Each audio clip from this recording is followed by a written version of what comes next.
माँ दुर्गा की कहानी महर्षि व्यास द्वारा रचित अनेक पुराणों में से एक पुराण है श्रीमद् देवी भागवत पुराण, जो माँ दुर्गा की उत्पत्ति और उसके कर्तव्यों की रोचक गाथा है।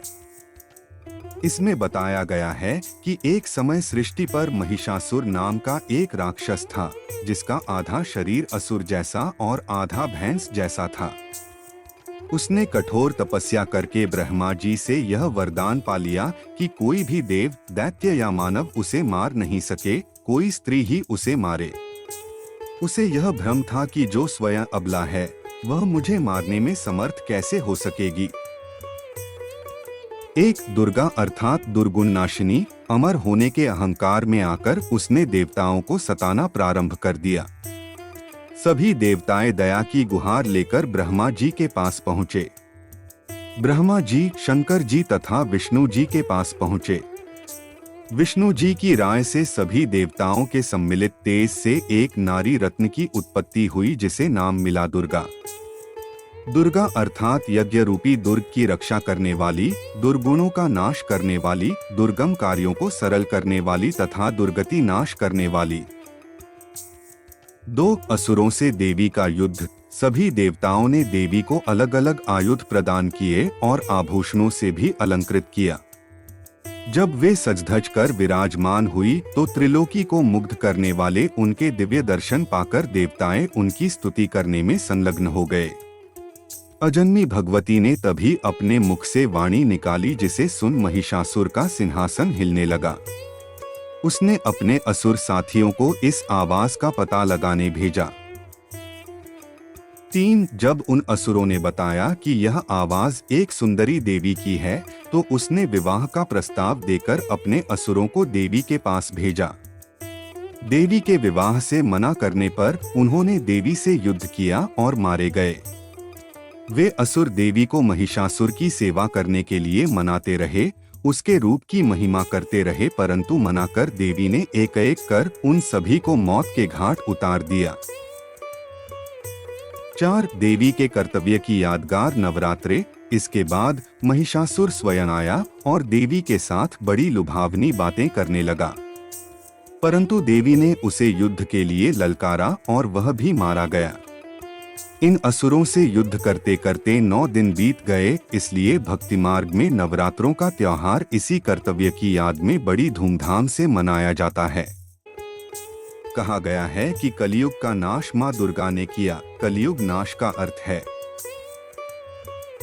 5 कलयुग में उपस्थित राक्षसी वृत्तियों का नाश। इनके नाश के बाद ही देवी वृत्तियों का युग सतयुग आया। नवरात्रे वर्ष में 2 बार भारत में जितने भी देवता या अन्य महात्मा हुए हैं, उन सबका यादगार दिवस वर्ष में 1 बार मनाया जाता है, परंतु देवी दुर्गा के निमित्त नवरात्रे वर्ष में 2 बार मनाए जाते हैं। इससे देवी के अवतार लेने और कर्तव्य करने की महिमा अन्यों की भेंट में द्विगुणित हो जाती है। साल में 2 बार आने वाले नवरात्रे हमें प्रेरित और जागरूक करते हैं। 6 की सृष्टि की रक्षक, पालक और मार्गदर्शक माँ के बारे में हम अधिक से अधिक जानें, उनके गुण और कर्तव्यों को पहचानें, उनका अनुकरण करते हुए आसुरी वृत्तियों का नाश करें। कुमारी भी और सुहागिन भी कैसे? वास्तव में एक ऐसी अलौकिक माँ दुर्गा को क्या हम जानते हैं? उनके बारे में कितना जानते हैं? वे कौमार्य व्रतधारी हैं, अखंड ब्रह्मचारिणी हैं, किसी भी आसुरी वृत्ति दृष्टि के वार से सर्वथा अछूती हैं। उनके यादगार दिवस के उपलक्ष्य में 7 कुमारी पूजन, कुमारी भोजन और कुमारी सम्मान आयोजित होते हैं। ब्रह्मचारिणियां उनसे अखंड पवित्रता के वरदान की याचना करती हैं। इतना सब होते हुए भी वे अखंड सुहागिन भी मानी जाती हैं। सुहाग के सभी चिन्ह सिंदूर, टीका, लाल जोड़ा, चूड़ियां, बिछुए, नथ, आभूषण आदि वे धारण करती हैं और संसार की सुहागिन स्त्रियां उनसे अखंड सुहाग का वरदान भी मांगती हैं। ये दोनों बातें एक साथ कैसे? 8 कुमारी भी और सुहागिन भी। फिर उनका पति कौन है? श्री लक्ष्मी जी के साथ श्री नारायण और श्री सीता के साथ श्री राम दिखाए जाते हैं, परंतु देवी दुर्गा के साथ किसी भी देवता का नाम नहीं लिया जाता है। मंदिर में भी वे शेर पर सवार, नितांत अकेली और चित्रों में भी ऐसी ही चित्रित की जाती हैं। उनकी शादी कब और किसके साथ हुई, इसका भी कोई वृत्तांत पढ़ने को नहीं मिलता है, तो इस गूढ़ पहेली का उत्तर क्या है? कोई एक साथ कुमारी भी और सुहागिन भी कैसे हो सकती है?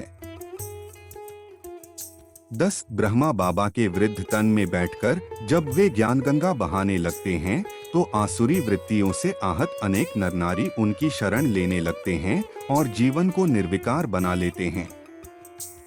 उनमें भी माताएं और कन्याएं अधिक लगन से इस कार्य में संलग्न हो जाती हैं।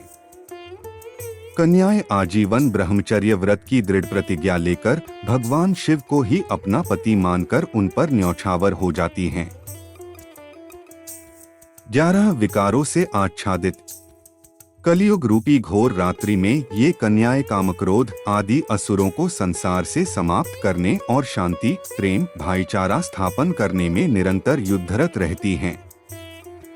इसका परिणाम निकलता है सत्युग रूपी सूर्योदय। इस प्रकार जड़चेतन सहित सारा संसार इनकी जय जयकार करता है और अगली चतुर्युगी में ब्रह्मा की रात्रि में इनके इस संगमयुगी कर्तव्य की महिमा दुर्गा तथा अन्य देवियों के रूप में गाई जाती है।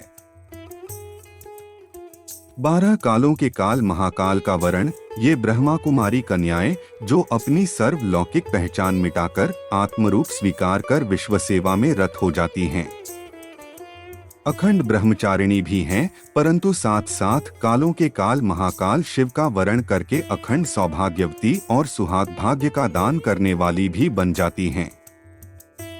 चूंकि दुर्गा इन्हीं के संगमयुगी कर्तव्यों की यादगार है, इसलिए उसे कुमारी भी और सुहागिन भी दिखाया जाता है। मेरे सभी प्यारे दोस्तों, उम्मीद करता हूँ आपको मेरा वीडियो अच्छा लगा होगा। अगर आपको मेरा वीडियो अच्छा लगा, चैनल को सब्सक्राइब और वीडियो को लाइक करना मैं आपका बहुत बहुत धन्यवाद करता हूँ।